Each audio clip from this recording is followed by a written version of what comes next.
코로나19 확산세가 주말을 맞아 주춤했습니다. 대구는 13일 만에 10,000명 아래로 떨어지기도 했는데요.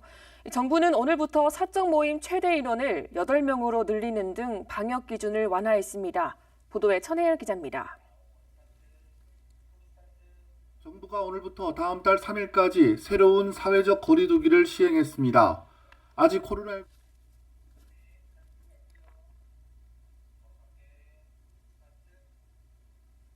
정부가 오늘부터 다음 달 3일까지 새로운 사회적 거리 두기를 시행했습니다. 아직 코로나19 유행이 정점을 지나지 않았다고 보고 거리 두기 조정은 소폭에 그쳤습니다. 이들은 코로나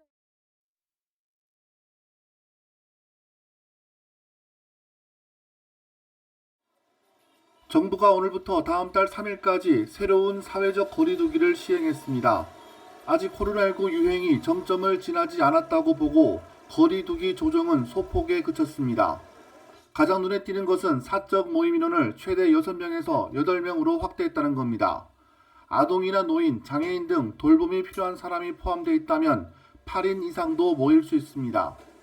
백신 접종 여부는 별도로 묻지 않기로 했습니다. 대신 영업시간 제한은 밤 11시로 유지됐습니다.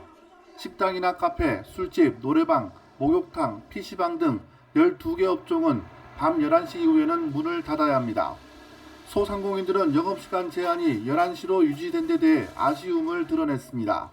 테이블이 큰 대규모 매장 같은 경우에는 이제 단체 손님에서 그런 부분들에 대해서 일정 부분 효과가 있을 거라고 생각을 하고요. 대부분 이제 야간에 영업하시는 분들 같은 경우에는 이제 인원도 인원이긴 한데 시간이 1시간 정도 더 연장이 돼서 12시까지만 영업이 되더라도 조금 더 숨통이 트이지 않겠나라는 목소리도 좀 많은 편입니다.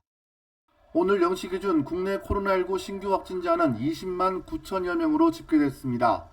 주말 영향이 반영됐지만 일주일 전보다 10만 명 정도 감소했습니다. 대구에서도 6,131명의 신규 확진자가 발생했습니다. 13일 만에 10,000명 아래로 떨어졌고 지난 1일 5,382명 이후 가장 적었습니다.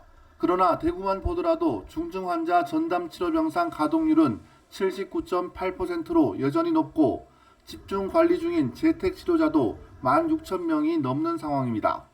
방대본은 백신 접종군에서도 최대 8일까지 34%의 양성률을 보인다고 하는 결과가 나왔다는 브리핑을 하기도 하였습니다. 이 같은 상황에서 성급한 방역 완화를 시도하는 것은 국민들을 위험에 처하게 할 수 있습니다. 이번 주 안에 국내 누적 확진자가 1,000만 명을 넘어설 것이라는 전망이 나온 가운데 정부의 예상대로 이번 주가 코로나19의 정점이 될지 귀추가 주목됩니다. BTV 뉴스 천혜열입니다.